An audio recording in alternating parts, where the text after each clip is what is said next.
Hi everyone. তো এটা ছিল part 3 of Divij rice ceremony. তো সেকেন্ড পার্টে তোমরা দেখেছো দিভিকে খাওয়ানো হচ্ছিল। তো এই পার্টটায় দিভিকে খাওয়ানোর পর আমরা একটু পৌরসভা পার্কে এসেছিলাম ফটোশ্যুটের জন্য। তো সেই ভিডিওটাই আমি করেছি। তো দিভিকে আবার ড্রেস চেঞ্জ করে আর একটা ঘাগরা পরিয়েছিলাম, তো সেটা পরিয়ে নিয়ে এসেছি, কিন্তু তাও ঘুম ভাঙছিল না, ও ঘুমিয়েই ছিল।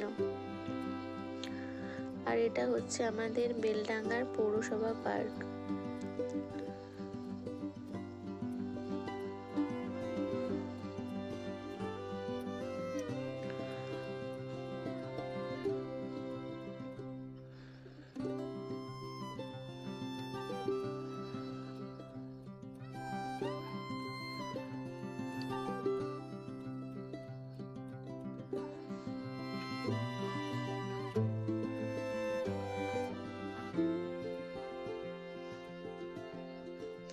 তারপর শেষমেশ তো সে ঘুম থেকে উঠেছে, আর ওকে ফটো তোলানোর জন্য সামনের দিকে তাকাতে বলা হচ্ছে।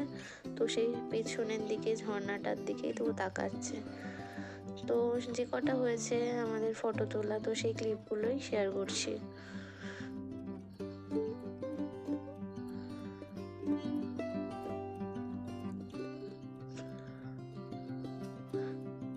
ওর থেকে বেশি বোধহয় আমরাই ক্লান্ত হয়ে গিয়েছিলাম, যে ওকে বলতে বলতে দিভি ক্যামেরার দিকে তাকা।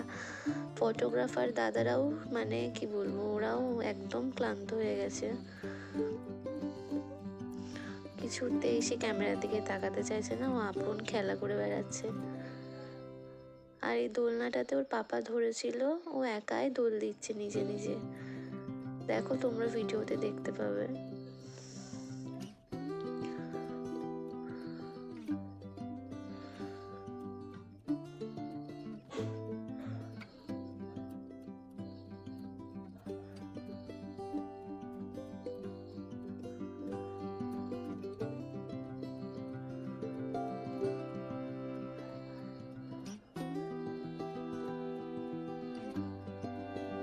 আর ওকে এই টানেলের মুখের সামনে রাখা হয়েছে ফটো তোলার জন্য, তাও ওর ঘুম ভাঙেনি ঠিক করে, মানে ও ঘুম থেকে ওঠেইনি ঠিক করে। ওকে আমরা খুব কষ্ট করে জাগিয়ে রাখছিলাম বারবার ফটো তোলার জন্য।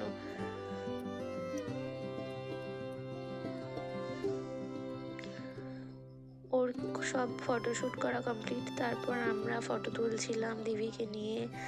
দিভিকে ওর মনির কাছে রেখে আমি আর দর্প তুলছিলাম ফটো। ওর সাথে সাথে আমাদেরও পোস্ট ওয়েডিং শ্যুট হয়ে গেছে, প্রি ওয়েডিং তো করতে পারিনি, তাই পোস্ট ওয়েডিংই হয়েছে।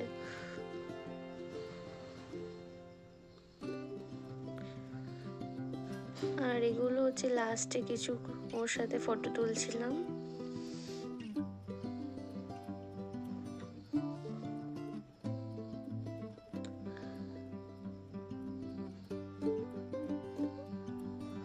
তো শ্যুট কমপ্লিট করে আমরা এবার বাড়ির দিকে যাচ্ছি।